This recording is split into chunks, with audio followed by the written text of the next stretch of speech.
नमस्कार, सत श्री अकाल, राम राम सा खमाणी, वणक्कम, प्रणाम। आप सभी का ऑल्ट न्यूज मीडिया में फिर से स्वागत है। हमारे साथ जुड़े हुए हैं गिरधर मामड़ी से after a short break. And मुद्दा बड़ा इंटरेस्टिंग है। आज गिरधर मामड़ी से मेरी बात हो रही थी कि इजराइल और ईरान के वॉर में लेटेस्ट अपडेट क्या है। मोसाद ने तो छक्के का मतलब छुड़ा रखे हैं ऑलरेडी ईरान के। और जहां देखें वहां बात हो रही है कि इजराइल ने किस तरीके से ईरान की धज्जियां उड़ाई, उनके न्यूक्लियर पावर प्लांट पे अटैक करने वाले हैं। और दूसरी साइड पे ईरान की तरफ से सुनने में आता है कि टेल अवीव की उन्होंने बिल्डिंग्स ध्वस्त कर दी एंड बहुत सारे। While we talk B 12 bombers have left America, quite good in number, and पहुंच रहे हैं कहाँ। डेस्टिनेशन अभी तक हमें बता ही नहीं गए, जैसे पता चलेगी बताएंगे। But Girdhar sir, a very warm welcome on the show after a break. Namaste Gayatri जी, आपको, आपके दर्शकों को सबको मेरा प्रणाम, नमस्कार, जय श्री राम, हर हर महादेव, जय श्री कृष्ण जी। अमेरिका अभी दुविधा में है। लेना हो तो कौन सी डिसीजन लेना है। बस अभी इजराइल जो कर सकता था वो सब कर लिया। आगे इनको कुछ नतीजा मिलने वाला नहीं है, इससे आगे तो कुछ होगा नहीं है। कितना बम्बार्डमेंट करेगा उतना तो कर लिया ऑलरेडी। वहां तो कोई एयर डिफेंसेस तो है ही नहीं है, कोई उनके एयरफोर्स तो है ही नहीं है, कुछ भी नहीं है। बस वो बिल में छुपे हुए हैं, उनके जो जितने भी मिसाइल से एक बार निकालते हैं, मारते हैं, फिर घुस जाते हैं। तो आप कितनों को मारोगे। अब कोई कह रहा है कि 50% मार दिया, कोई कह रहा है 40% मार दिया, फिर भी उनके पास बहुत हथियार है। और ये भी रिपोर्ट्स आ रहे हैं कि इजराइल का आने वाले 10 दिन के अंदर अंदर उनका एयर डिफेंसेस का जो जितने भी मिसाइल्स है उसका स्टॉक खत्म होने जा रहा है। तो फिर उसके बाद क्या होगा। कुछ भी चीज ना, कुछ भी जंग हो, कुछ भी युद्ध हो, उसमें पहला 2-3 दिन 4 दिन जो होता है उसके आधार पर हम डिसीजन नहीं लेना है। अभी जो इजराइल ने किया है ईरान में, उसके बाद क्या होगा, लंबा रेस कौन दौड़ सकता है, कौन जीत सकता है, ये बोलना बहुत मुश्किल है। अब देखिए, यूक्रेन और रशिया के भी देख लीजिए। पहला एक हफ्ते में इतना तबाह मचा के छोड़ दिया था रशिया ने। यूक्रेन में कीव में बॉम्ब डाला, कहाँ नहीं कुछ नहीं किया। तो उसके बाद लोग क्या समझ बैठे थे कि ये खत्म हो जाएगा, हफ्ते 10 दिन के अंदर अंदर घुटने पे टेक देगा। तो क्या हुआ, अभी 3 साल हुआ, क्या हुआ, कुछ नहीं हुआ। अब तक रशियन एयरक्राफ्ट जो है यूक्रेन के ऊपर जा नहीं पा रहे हैं। तो इतना बड़ा आपके पास इतना एयरफोर्स है ना, कुछ नहीं कर पा रहे। और वो भी आपके घर में घुस के 4500 किलोमीटर अंदर घुस के आपके पूरे बॉम्बर्स को उड़ा दिया। तो इसीलिए लंबा रेस कौन लड़ेगा, कौन जीतेगा, ये बोलना बहुत मुश्किल है। ईरान तो इनिशियल स्टेजेस में बहुत धक्के खाए हैं, बहुत उनका तबाही हुआ है। मगर आप ईरान को रूल आउट मत करो, एक चीज। दूसरा, अब अमेरिका में भी, अमेरिका अब इस जंग में जाएगी तो क्या उनके पीछे अमेरिका में जो मागा है, मेक अमेरिका ग्रेट अगेन का जो उनके सपोर्टर बेस है, क्या वो डोनाल्ड ट्रंप को सपोर्ट करेंगे। ऑलरेडी उनके खिलाफ आवाज उठना शुरू हो गया। ये हमारी जंग नहीं है, इजराइल की जंग है, उसमें आप क्यों घुस रहे हो, हमें क्यों घसीट रहे हो। और ऑलरेडी देख चुके हैं, 20-20 साल लग रहा है उसमें। अफगानिस्तान में 20 साल चले गए थे, कहीं और कुछ और। तो वो इसमें जाना नहीं चाह रहे हैं लोग। बम्बार्डमेंट करना है तो करके आ जाओ, उससे ज्यादा नहीं करना है। मगर एक बम्बार्डमेंट से वो नहीं होगा, क्योंकि पलटवार करेगा ना ईरान। फिर इनके जितने भी ठिकाने हैं, अमेरिका के ठिकाने हैं, उनके ऊपर बम बरसेंगे। जब बॉडी बैग्स आएंगे घर, जब कुछ लोग मरेंगे, फिर वो वापस जाएंगे, तो पूरा माहौल बदल जाएगा। इसीलिए डोनाल्ड ट्रंप 2 हफ्ते का समय लिया है, 2 हफ्ते के बाद मैं डिसाइड करूंगा करके वो बोल रहा है। मगर इसके ऊपर बहुत दबाव है। एक तो इजराइल का दबाव है कि आप आओ हमें मदद करो। दूसरा, उनका मागा जो मेक अमेरिका ग्रेट अगेन, उनके जो सपोर्ट बेस है, उनका दबाव है कि आप मत जाओ। तीसरा, इनके डीप स्टेट का दबाव है। डीप स्टेट कदापि ये नहीं चाहती है कि खमने को निकालो। इसीलिए जब इजराइल ने उनको निकालने का परमिशन मांगी थी, अमेरिका ने सरासर उसको नकार दिया, उसको डिनाई किया, उसको परमिशन नहीं दिया। क्यों। मान लो कि उसको निकाल देंगे, किसी और को बिठाओगे, वो कठपुतली होगा, तो उनका तो कोई समर्थन नहीं होगा। अब आप चाहो या ना चाहो, ईरान के अंदर 50-60% लोग, फीसदी लोग, परसेंटेज लोग, वो अभी भी इनको सपोर्ट करते हैं। आप देखो, अभी 2 पीढ़ी, अभी तीसरी पीढ़ी चल रही है ये रेवोल्यूशन होने के बाद, 1979 के बाद।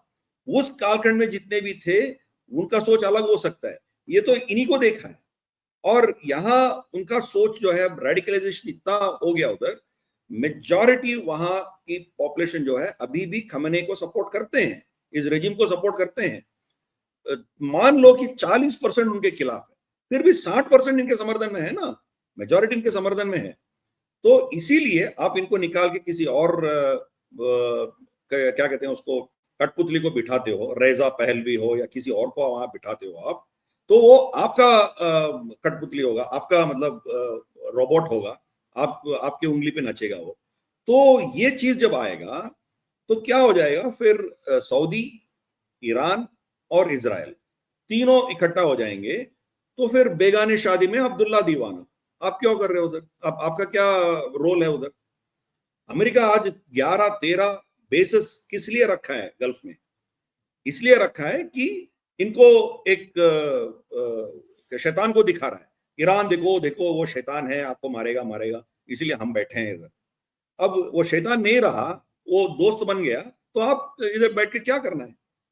अब इनके जितने भी ठिकाने हैं, 11-13 जितने भी ठिकाने हैं, इनके जो बेसिस है, अमेरिकन बेसिस, उनका पैसे कौन दे रहा है, वही देश दे रहा है ना, अमेरिका थोड़ी भर रहा है उसका, सऊदी अरब दे रहा है, यूएई दे रहा है, फिर कतार, ये लोग दे रहे हैं ना, उनका पैसा जा रहा है, पैसे पूरे अपने इनके देश के संपत्ति से वही पे कर रहे हैं। तो अमेरिका तो कोई खर्चा नहीं हो रहा है। अब जब यहाँ राजी हो जाएंगे, मियाँ बीवी राजी हो गया, तो क्या करेगा काजी, अभी चलो यहाँ से तो उठो आप कह रहे हैं कि अदृश्य राज्य जो है वो खमीनी के साथ इसलिए खड़ा है कि अगर जो दुश्मन है वो गिर जाएगा, वो मर जाएगा, तो आप किसको दिखा के डर क्रिएट करोगे, किसको दिखा के फोबिया क्रिएट करोगे। So that's why they want Khamenei और Iran to stay there so that बाकी सबको कंट्रोल में कर सके। Absolutely, that is why even Donald Trump इनको परमिशन नहीं दिया खमेनी को उड़ाने के लिए।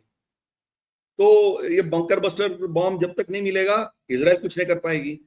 और वो कहाँ छुपा है, डोनाल्ड ट्रंप भी बोला है हमें मालूम है, तो फिर क्यों नहीं उड़ा रहा है। जब अमेरिका को मालूम है, इजराइल को भी पता होगा ना, इतना इंटेलिजेंस है, पूरा पेनिट्रेट किया उसका इंटेलिजेंस में, इनके एक एक बंदे को चुन चुन के इनके बेडरूम में मार रहा है, तो टॉयलेट में मार रहा है, कहाँ कहाँ नहीं मार रहा है मोसाड। तो क्या खमेनी को पकड़ना इतना मुश्किल है क्या। तो ये बात नहीं है, उनको परमिशन नहीं है उसको मारने का, तो ये चीज है। अब बाइडेन एडमिनिस्ट्रेशन में भी जब हमास के खिलाफ ये लड़ रहा था बेंजामिन नेतन्याहू, उनके ऊपर भी दबाव था। क्या दबाव था, आप रफा में जाओ, फिलाडेल्फी कॉरिडोर पे मत जाओ, इतना दबाव था अमेरिकी डीप स्टेट से। क्यों, उधर भी कुछ ना कुछ होना चाहिए ना। जब मान लो हमास खत्म हो जाएगा, जब हमास खत्म हो गया तो फिर इजराइल का सिचुएशन क्या हो जाएगा, फिर इजराइल को हथियार कौन बेचेंगे, फिर वहां गल्फ में तनाव नहीं है, तो फिर उसका नुकसान किसको होगा। कि जो डीप स्टेट है, इनके जो डिफेंस इंडस्ट्रियल कॉम्प्लेक्स है, उसको नुकसान पहुंचेगा। इसीलिए कहीं ना कहीं तनाव होना है, जंग होना है, इसलिए उनको खत्म करने नहीं देंगे वो लोग। इसीलिए ना उसको जीनेंगे ना उसको मरने देंगे। खमेनी रहना है, मगर उनके पास इतना ताकत नहीं रहना है कि वो कल के दिन अमेरिकन इंटरेस्ट को चुनौती दें। बट आपको तो नहीं ये लगता उनका, इजराइल इस बात से एग्री नहीं करेगा। भाई इजराइल अग्री करे या ना करे, इजराइल करे तो कैसे करे, वो जंग लड़ सकती है। 2000 किलोमीटर दूर जाके उसको मारना पड़ेगा, कैसे मारेगी बताओ। पहला दिन इजराइल का कहना है कि 200 फ्लाइट्स हमने ईरान में भेजा है, 200 फ्लाइट्स गए थे और 100 साइट्स को उड़ा दिया है ना। 200 फ्लाइट्स 2000 किलोमीटर जाके फिर वापस आना है। मैथमेटिक्स देखो आप, आपकी जो पैसेंजर एयरलाइंस हो या कार्गो एयरलाइंस हो अलग बात है, आपका उसमें तेल ज्यादा होता है, बहुत दूर तक जा सकते हो। मगर ये फाइटर एयरक्राफ्ट है, भले ही वो F-35 हो, जो भी हो, उनके फ्यूल कैपेसिटी बहुत कम होता है, उतना दूर जाके फिर वापस नहीं आ पाएगा। मतलब क्या है, इसको मिड एयर रिफ्यूलिंग चाहिए। मिड एयर रिफ्यूलिंग उनके पास कैपेसिटी कितना है, इनके जितने 200 फ्लाइट्स गए हैं उसमें उनको रिफ्यूलिंग करने के लिए इजराइल के पास कोई 30 या 40% ही रिफ्यूल कर सकता है। बाकी लोग कैसे गए कैसे आए, मतलब अमेरिकन सपोर्ट था, अमेरिका ने उसको रिफ्यूलिंग किया है ऊपर, बगैर अमेरिकन सपोर्ट का वो उतना दूर जाके मार के नहीं आ सकता है। ये जंग इजराइल ईरान के खिलाफ लड़ नहीं सकता है, अमेरिकन सपोर्ट नहीं है तो। बगैर अमेरिकन सपोर्ट का इजराइल कुछ भी नहीं कर सकता है। ये जितने भी बम्बार्डमेंट किया उसके बाद अमेरिका कुछ करेगी, रुको करके रुकने के लिए बोलेगी तो इजराइल कुछ नहीं कर पाएगा। मगर अमेरिका की मजबूरी है, क्योंकि इजराइल खतरे में आ जाएगा तो इजराइल को बचाना इनके लिए भी वो एक सिचुएशन बन जाएगा, अमेरिका उनको बचाएगी। इसीलिए मैं कह रहा हूं वहां किसी को मरने नहीं देगा, ना किसी को जीने नहीं देगा अमेरिका। इनका डीप स्टेट का सोच वो है। इसके चलते हुए खमने को जिंदा रखने का सोच है उनका, उसको निकालना नहीं है। मान लीजिए कोई निकाल भी दिया, आज नहीं तो कल, नहीं तो परसों उसको मरना ही है, वो मरेगा। क्योंकि तो कोई और खमेनी ने आज अपने सक्सेसर्स ढूंढने शुरू किए हैं। He is taken out a list, जो अभी सोशल मीडिया और मेन स्ट्रीम मीडिया में भी आया हुआ है, दैट ही इज लुकिंग कि उनको डर लग रहा है कि उनके असैसिनेशन हो जाए। एनी वे, जैसे आपने बोला उम्र काफी हो गई है, तो कभी अगर उनको कुछ हार्ट अटैक या बाय डिफॉल्ट एनीथिंग हैपेंस, और तो उनके बाद कौन? So he started looking for successors also. So is he तो इसलिए कुछ फर्क नहीं पड़ेगा, nothing is going to change. ये जाएगा तो कोई और मुल्ला आके जो बैठेगा। आएगा उसको भी ईरान उसको भी जो अदृश्य राज्य है वो मेंटेन रखेगा, क्योंकि अदृश्य राज का तरीका यही रहा है। तो इधर भी हथियार बेचो, उधर भी हथियार बेचो, इसको भी लड़ाओ, उसको भी लड़ाओ। So they don't want to take out one of the any one of them from the equation, so that the friction continues for a long time. Not just that, इधर बड़ा खेल है। अब देखो, गल्फ से एक बैरल तेल भी अमेरिका नहीं खरीद रहा है, क्योंकि उनके पास इतने भंडार पड़ा हुआ है और वो खुद बेच रहा है पूरा दुनिया को। अमेरिका भारत का तीसरा सबसे ज्यादा तेल कहां से आता है? वो अमेरिका से आता है। फर्स्ट रशिया से आता है, दूसरा इराक से आता है, तीसरा अमेरिका से आता है। सऊदी अरेबिया चौथा नंबर पे है भारत का सप्लाई। अमेरिका अब इसलिए वो नॉर्थ स्ट्रीम पाइपलाइन को उड़ा दिया ना, जो रशिया से यूरोप जा रहा था, उसको अमेरिका ने उड़ा है। रशिया के ऊपर डाल दिया वो अलग बात है, मतलब उसको क्यों उड़ा दिया? अब पूरा यूरोप अमेरिका के ऊपर डिपेंडेंट है, अमेरिका उनको तेल सप्लाई कर रहा है। तो अब ये एक बैरल भी नहीं खरीद रहा है। मान लो कि ये पूरे देश कल के दिन उठ खड़ा होके कहेंगे कि हम डॉलर से कोई लेना देना नहीं है, हम अलग करेंसी से हम इसको बेचना शुरू करेंगे। अमेरिका का हालत क्या होगा? उनका सबसे बड़ा क्लाइंट कौन है? सऊदी अरेबिया का, चाइना है। सेकंड बड़ा क्लाइंट कौन है? भारत है। अमेरिका कहीं भी नहीं है उसमें लिस्ट में, अमेरिका एक भी नहीं खरीद रहा है। तो उनका डॉलर रेट में क्यों बेचना है भाई? हम दोनों के बीच में कोई ट्रेड चल रहा है, बीच में आपका करेंसी से क्या लेना देना? तो ये सिचुएशन जब हो जाएगा, अमेरिका का अस्तित्व क्या होगा? वहां वो गुंडागर्दी करना है, वहां एक मतलब अपना वर्चस्व चलाने के लिए अमेरिका को कुछ ना कुछ वहां इन लोगों के खिलाफ दिखाना पड़ेगा। इसीलिए आईसिस को कौन बनाया? आईसिस को अमेरिका ने बनाया। ISIS is an American asset. अब ये जोलानी विलानी जो है उसका भी, उसके खिलाफ भी इतने वारंट्स निकले थे, इतने अमेरिका ने क्या क्या सैंक्शन लगा के बैठे थे। अब सडनली वो आके डायरेक्टली डोनाल्ड ट्रंप से मिल रहा है और कह रहा है वंडरफुल गाय, फैंटास्टिक गाय। मतलब साला 2 दिन पहले तक आप कह रहे थे कि ये खूनी है, वो है, फलान ढिमकान, आज सडनली गले मिल रहे हो। तो you can understand American game क्या चल रहा है। तो they want to keep this region very agitated, tensed, ताकि अपना वर्चस्व चलाएं, अपना जो भी है एजेंडा चलाएं। और इसीलिए खमेनी को रखना, वहां रखना है। फिर आइसिस खोरासान ऐसे पालतू कुत्तों को पालेंगे वो, इनको फिर बाकी वहां इस्तेमाल करेंगे। फिर इन देशों को, बाकी देशों को कहेंगे देखो देखो हम हैं, नहीं तो आप मर जाओगे। तो वो गेम आज मैंने सुना है Khamenei reached out to lot of European leaders today. नहीं, वो एक रूटीन है। वो एक्चुअली न्यूक्लियर डिस्कशन पहला ओबामा के टाइम में भी यूरोपियन देश और अमेरिका सब मिलके वो एग्रीमेंट किए थे, जो न्यूक्लियर डील विद ईरान। बाद में ट्रंप आके उससे से हट गया था। तो अब यूरोप कह रहा है कि तो हम तो नहीं हटाए ना, तो हम तो उस एग्रीमेंट में कायम है, तो आप फिर क्यों इसको सेंट्रीफ्यूजेस ये कर रहे हो, उसको फिर वेपन्स ग्रेड क्यों बना रहे हो? तो हमें तो जवाब दो, हम आपके लिए बात करने के लिए तैयार हैं। किससे बात करना है? अमेरिका से बात करना है, जो जिससे बात करना है हम करेंगे। तो उस मुद्दे से, उस चीज से वो ईरान से वार्तालाप किया है, दे डिस्कस्ड। बट अल्टीमेटली ईरान ने बोला है कि देखो जब तक जंग चल रहा है हम बात नहीं कर सकते हैं, पहले जंग रुकवा दीजिए आप। दूसरा, ये बदतमीजी करने के लिए माफी मांगना चाहिए इजराइल। हमने तो उसके ऊपर कुछ जंग नहीं छेड़ा है, वो आके हमारे घर में आके घुस के हमारी साइट्स को मार रहा है। तो ये जब ये दो चीज होगा तब हम फिर सोचेंगे इसके बारे में बात करने के लिए। तो ये एक पैरेलली भी वो भी चल रहा है। अब डोनाल्ड ट्रंप के वो क्या डिसीजन होगा आने वाले 2 हफ्ते में, वो देखना पड़ेगा। वो डिसीजन लेगा, बंकर बस्टर बम थोड़ा 4-5 मार के वो वहां से निकल जाएगा, तो इट्स अ डिफरेंट स्टोरी। नहीं मारेगा, फिर जंग में निकल आगे जाएगा, तो अमेरिका के लिए बहुत खतरनाक हो जाएगा। ऑलरेडी उनका डेट $37 ट्रिलियन है। अब डायरेक्टली उनके सेना बेच बेच के कहीं भी जंग नहीं लड़ सकती अमेरिका, उनकी इतना सिचुएशन नहीं है। हौतीज ने उनको हराया। अब बताओ, हौतीज वहां इनके जो एयरक्राफ्ट कैरियर जा रहा था अमेरिका का, हौतीज ने उसके ऊपर मिसाइल डाल दिया, तो उससे बचने के लिए एक शार्प टर्न लिया।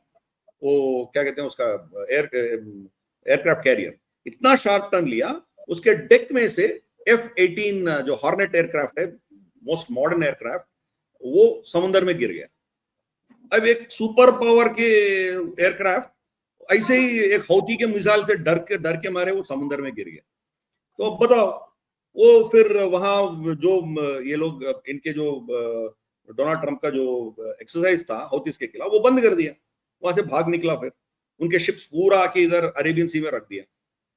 तो ये लड़ेंगे ईरान के साथ। तो ये ऐसी चीज नहीं है। पहले 2-3 दिन में आपने जो देखा है, जो विजुअल्स देखा है, उसके आधार पर आप डिसीजन मत लो।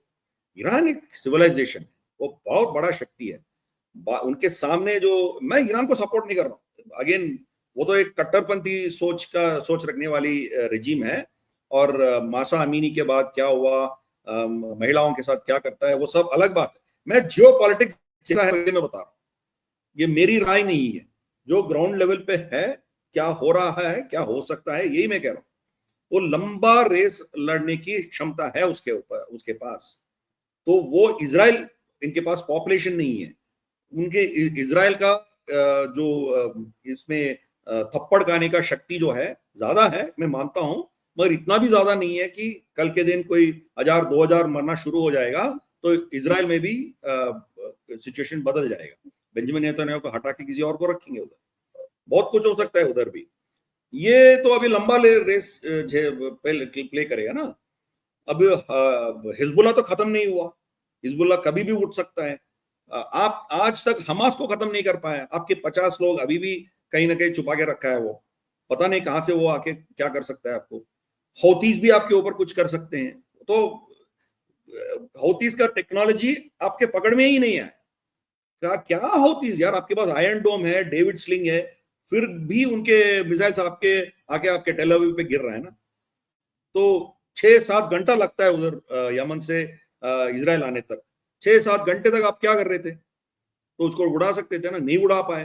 तो इट्स नॉट इजी, इतना इतना आसान बात नहीं है। You should understand this is very difficult game.